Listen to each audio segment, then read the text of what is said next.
Swamiji, in your last point, you mentioned that it's easy, or it's best to first start, seeing the God in those closest to us and then to expand outwards until we can see God in everyone. But where does seeing the God in ourselves come in that scheme? Should we see God first in ourselves and then work outwards? Or is the hope that once we can see God in everyone, then we'll be able to see Him in ourselves? Yeah, the thing is this, it's very easy to say that see God in others, but very difficult to practice it. So unless until we are able to see God within ourselves, we will not be able to see God outside. That is point number one. So we have to start seeing God within ourselves. That is, I said, practicing these 4 yogas. That's number one. Number two is trying to see God within means trying to see the good points in others. Because basically they are divine in others. So maybe over a period of time somebody has become full of vices or full of bad qualities. But ultimately, basically, each and everyone is divine. Shruvantu Vishwe Amritasya Putra. That is what Swami Vivekananda said in the Parliamentary Religions. That this is the basic teaching of Vedanta. That inside every human being, he told these Americas, let me, brothers and sisters of America, let me call you by this divine name. What is that? Shruvantu Vishwe Amritasya Putra. Aye Dhamani Divyani Tastu. Vedamedam Purusham Mahantam. Aditya Varnam Tamasa Parasta. Tameva Viditvatyamittabeti Nanya Pantha Viditena. Let me call you brothers and sisters by this name, Amritasya Putra. You are the children of immortal bliss. Vedanta does not recognize sin.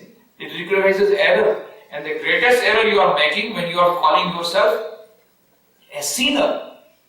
No, you are not sinner. What are you? Amritasya Putra. That is the Indian spiritual, cultural attitude about every human being. Unlike the Western concept, if you ask any person, what is a man? Immediately he will reply, man is a social animal. Isn't it? That is how you have been told. Man is a social animal. But Advent offer says, no. Man is an economic animal. After all, he is an animal. But Aristotle says, no. Man is a political animal. After all, he is an animal. Benjamin Franklin says, no. Man is a tool-making animal. After all, he is an animal. But what is the Indian culture says, no. Man is not an animal. Then what are you? Shruvantu Vishwe Amritasya Putra. You are the children of immortal bliss. Holy and perfect beings. Ye, divinities are not sinners. It is a sin to call a man so. It is standing liable on human nature. Come upon loins and shake off the delusion that you are sheep. Your souls immortal, spirits free, blessed and eternal. You are not matter, you are not bodies. Matter is the servant, not ye the servant of matter. So you are the children of immortal bliss. That is what the main message of Swamiji told of Vedanta when he came to America. This is the message he gave. You are divine, you are divine. You are gods and goddesses. You are not sinners. You are divine, you are divine, you are divine. That was his message. And one lady she said, Swami, you are trying to hypnotize us. Always telling, you are divine, you are divine, you are divine. You are trying to hypnotize us. Then Swami immediately, Madam, I am not trying to hypnotize you. I am trying to dehypnotize you. Because always thinking, I am a sinner, you become a sinner. But that is not the truth. You are divine, that is the first truth. You are divine, that is the second truth. You are divine, that is the last truth. That is Vedanta says. Try to see the divine in others. It is not in one day, it will not come. First let us try to see divine within ourselves, then try to see divine in others. For that we have to practice 4 yogas. Gradually it will come. Let us start from where we are. Try to look upon, as I told you, parents. The thousands of defects are there in the parents. At least 1 or 2 good qualities. Basically they are divine. Let us try to see that 1 or 2 divine. The children, lot of defects. 1 or 2 good points. Okay. Try to see the divine in them. Gradually try to see the divinity in others. We will be able to develop a positive attitude. That will have better relationships. When we have better relationships, we will have better peace of mind and better happiness. Did I tell you about this story last time? About the lioness? Did I tell you? Yeah. Huh? Do you remember? Huh? You talked about it, no? So you know the story, beautiful story about the lioness. So Swami Vivekananda says, come up all lions and shake off the delusion that you are sheep. You are not sheep, you are lions. Inside each and every one of you, there is the divinity. But what happens, again we feel like that small lion. No, I am not lion. I am sheep. Huh? You are lion. No, I am not sheep. I am not lion. Always we are doing like that. Like the small lion. No, we are not divine. We are sinners. No, you are not sinners. No, we are not. Then Swami Vivekananda, he catches hold of that. Come, see inside that pond. Meditate inside, and you will see the divine. Yes, I am divine. I am divine. Yes. When it will come? When you will meditate. Again you will forget. Hey, again see, you are lying. What? You are breathing bad. Don't give up this bad breathing. Roar like me. I am a lion. So Swami Vivekananda, the big lion that comes to us as you are lion. But we are not able to listen to that big lion. Swami Vivekananda, no, you are telling we are divine. We are not divine. We are miserable creations. No, you are divine. No, we are miserable. Hey, you are divine. No, I am not able to. Then come to the meditate. Come to the point. See your reflection. Yes, I am divine. Gradually by meditation, we come to know that we are divine. And then when we are able to see divine in ourselves, by practicing 4 yogas, then gradually you will to see divine in others. Okay? Is your question replied? Yes. Okay, thank you. Any other question? Among students,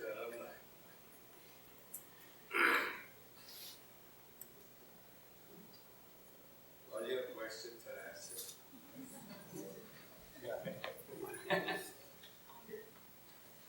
Yeah.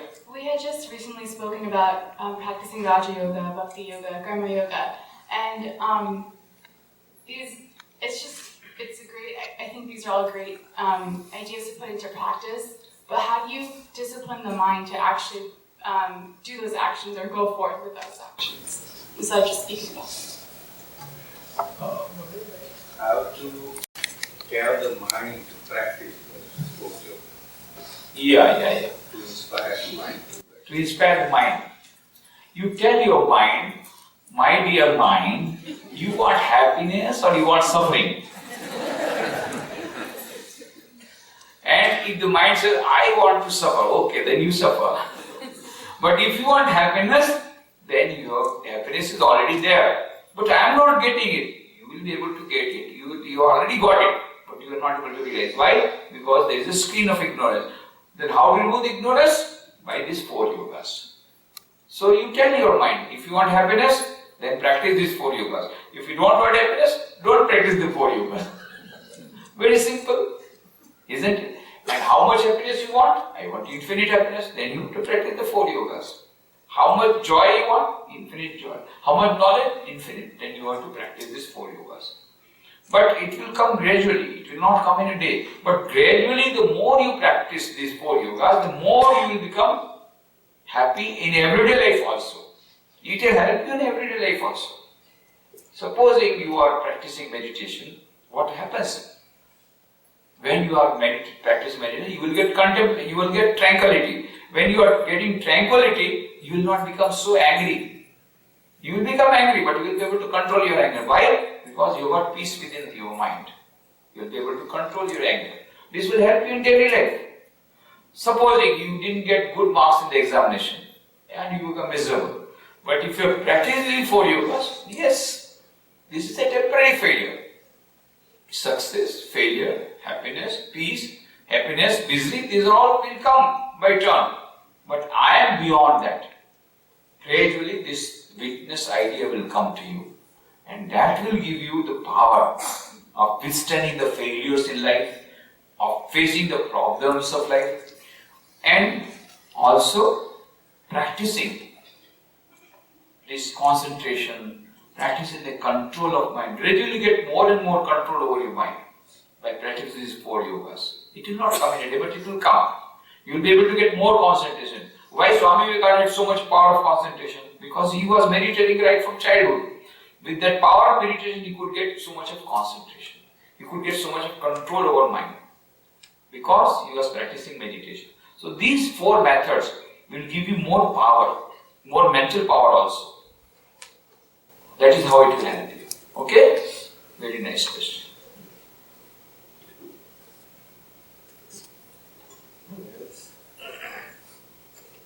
Yeah. Anybody? Swami, Namaste.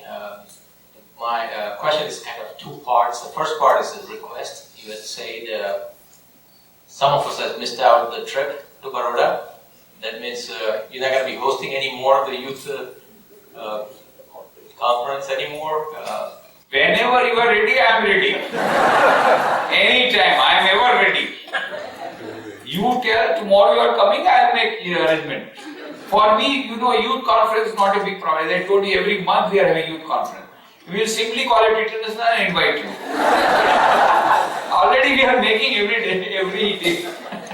No problem. Whenever you are ready, I am ready. Okay, there is one more. Yeah, believe us, we read Uncle's post and blog and we saw the pictures and we missed a lot. So now coming to the question. You mentioned look upon the fault within. Most of the conscious or spiritually progressed individual would know many of their own faults. Some of the faults are so stubborn, the sanskaras of the bad part, let's say. How to act upon those? How do you correct them if they're the faults which are really Beautiful question. Very important question and beautiful question. I will tell you. This is the question that was asked by a youngster, by a young person to Swami Vivekananda Vidyapith, who was the 10th president of Ramakrishna order and he was a disciple of Holy Mother. And that young man was suffering from some problem. So he said, so many bad samskaras are there, so many evil samskaras. When I'm trying to see the fault within, there are so many faults. And how to correct them? And I feel miserable, I feel dejected. How to get rid of that? He gave a beautiful reply. He said, go towards the east, the west will fall behind. You do not have to need to go away from west. I want to go away from west. No. Go towards the east, west will fall behind. Go towards the divinity, the faults will lie behind.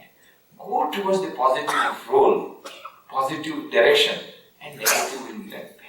So the only solution is to go for positive thinking, trying to remember our true nature, trying to remember our divine nature. We may be having thousands of bad things in our life, doesn't matter. Let us try to do everything. Whatever our character is nothing but samskaras. And how it has come? By habits. Habits, how they have come? By repeated action. And how the actions have come? By thoughts. Sow a thought, reap an action. Sow an action, reap a habit. Show a habit, reap the character. So character making is a very long drawn process. Starts from thinking. And that is why Swami Vivekananda says, doing is very good. But that comes from thinking. Fill the mind therefore with highest thoughts. Place them day and night before you. And out of that will come great work. So every day, fill your mind with positive thoughts. Read some good, positive, very inspiring books. Come in touch with positive people who are having positive bent of mind. Come in touch with the pure people who are pure, relatively pure, need not be saints, need not be monks. They are very pure. They are good character people. Come in touch with them. Talk with them. Have holy association. If you cannot give holy association, if you cannot get, read holy books. That also is holy association. Read the gospel. You feel that this is Ramakrishna talking to you. Fill the mind with bhajans, with devotional songs. Fill the mind with good thoughts. Fill the mind with good reading. And gradually you will go in the positive direction. Once you go toward the east, the west will fall. Don't worry about negative samskaras. You will never get rid of that if you go for that direction. Never. Sri Ramakrishna used to tell a story. One person, he told that I want to catch a ghost. Don't go for all these things. No, I want to catch a ghost. Then he said, okay, now how to get it from? He said, you see, I'll tell you the mantra. If you repeat this mantra and if you meditate on this like this, and you will be able to catch the ghost. But remember only one thing. During your meditation, there is a monkey who is sitting in that tree. He should not come in your meditation. If he comes, then you will not be able to get the ghost. Now he started thinking whether the monkey is coming or not in the mind, and the monkey came. He said, I have to be very careful that monkey should not come in my mind. It came because when he was thinking that monkey should not come, already monkey has entered into his mind. So similarly, when we think, I should not have bad samskaras, bad samskaras already came. So don't even think of bad samskaras. Go towards the good samskaras, the bad samskaras will fall behind. But if you start thinking how to get rid of bad samskaras will come more and more. That is the psychological reason for which our Indian psychologists were very supreme psychologists. They said, don't go about negative things. Don't think about negative thoughts. Go towards the divinity. All the defects will fall behind. Go towards the divine. Go towards God. Go towards positive direction. And west will fall behind. Go towards the east. West will fall behind. Go towards the north. South will fall behind. Go towards God. The defects will fall behind. Go towards divinity. The other things will go behind. That is the solution.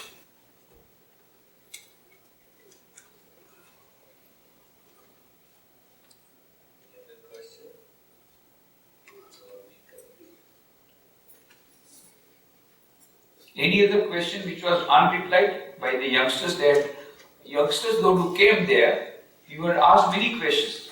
Got replies of all the questions, or some questions remain unanswered? Not from today's function, but any question remain unanswered that you can ask now? They didn't bring the list. Was it your question or was it the question of the uncle? You know, if it was a question of the uncle, you will forget it. But if it is your question, how can you forget your own question?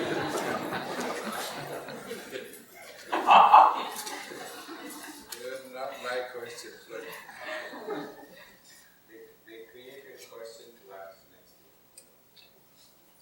Anyway, they are artificial questions. If there is real problem, you tell me. Any problem, any youngster, any problem. There is no problem at all. That's very good. You are so blessed. There's a question here. One here question. Yeah. So like as a parent, mostly like I look at my kids and I see like in today's world, they have a lot of distraction, like they have all this stuff, and which is kind of a screen or some kind of like obstacles for doing meditation and prayers and all those kind of stuff. So this is something new in this generation which is happening. So how as a parent we can motivate children to go in this direction by which they go towards east or north and they can leave behind the south. So how we can make this happen for children? And mostly like I see a lot of distraction in this world. Very nice question. The only way you can tell your children to go for this is by practicing yourself. There is no other method. If you tell them to meditate and if you don't meditate, they are not going to meditate.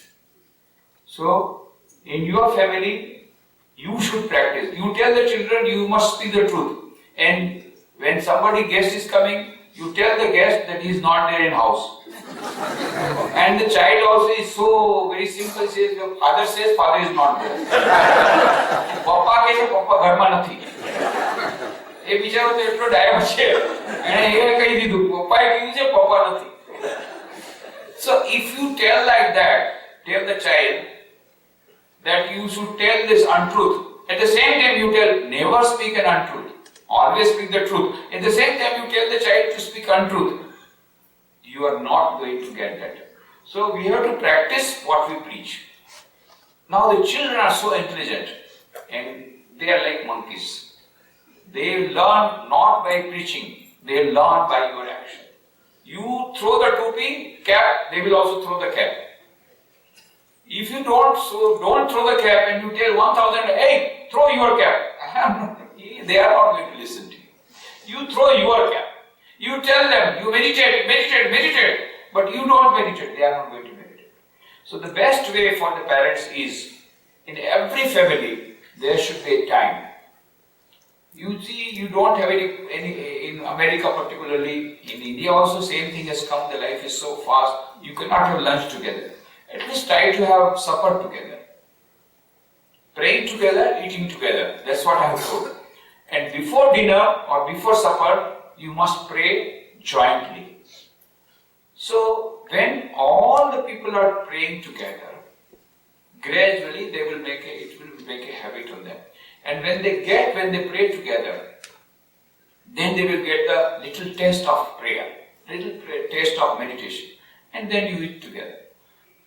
So gradually you can impress upon them that you see you will liking this, say video games. They like to play the video games, small kids, they will not leave it. Then there are 4 methods of how to control the children.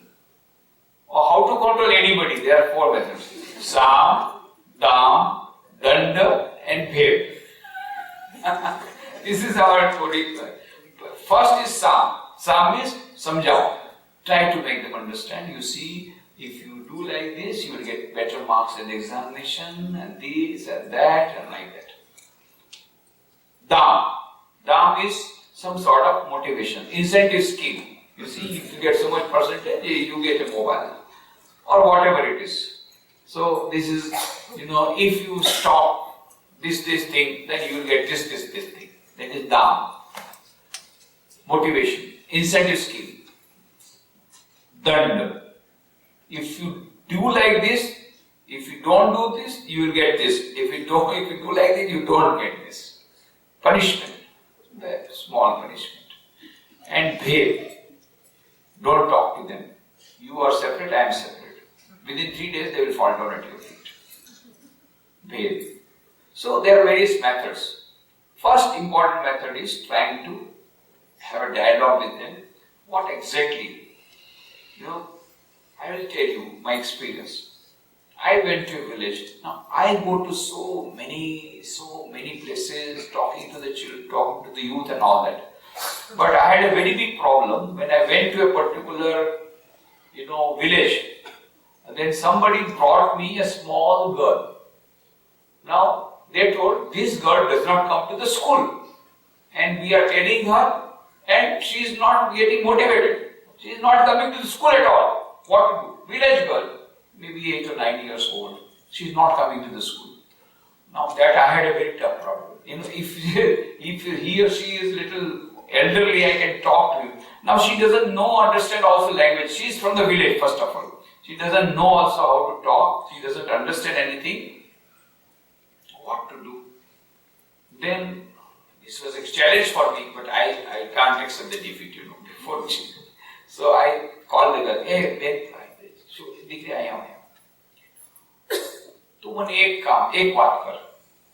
તને સુખ જોઈએ કે દુઃખ જોઈએ? ચૂક જોઈએ. She cannot announce સુખ. મને ચૂક જોઈએ. તને ચૂક જોઈએ? આટલું જોઈએ કે ખૂબ વધારે ચૂક જોઈએ? ખૂબ વધારે ચૂક જોઈએ. You want more happiness. I tell you. આટલું બધું ચૂક જોઈએ તો ચૂક જોઈએ ક્યાંથી આવશે? ખૂબ બધા પૈસા જોઈએ. હા, ખૂબ બધા પૈસા જોઈએ. થોડા પૈસા જોઈએ વધારે પૈસા જોઈએ તો વધારે છૂટ મળશે. વધારે પૈસા ક્યાંથી મળશે? જ્યારે નોકરી સારી મળશે. હા, નોકરી સારી. નોકરી ક્યારે સારી મળશે? કે જ્યારે તું સરસ રીતે ભણીશ. હા, સરસ રીતે ભણીશ તો ખૂબ છૂટ મળશે. તો ખૂબ છૂટ જોઈએ કે દુઃખ જોઈએ? ખૂબ છૂટ જોઈએ.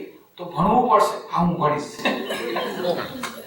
So gradually we have to tell our mind, if you want happiness, you want to work this. If you don't want happiness, then don't do that. So ultimately, we have to have incentive schemes. There are so many methods. So gradually, we have to overcome that. Very good question.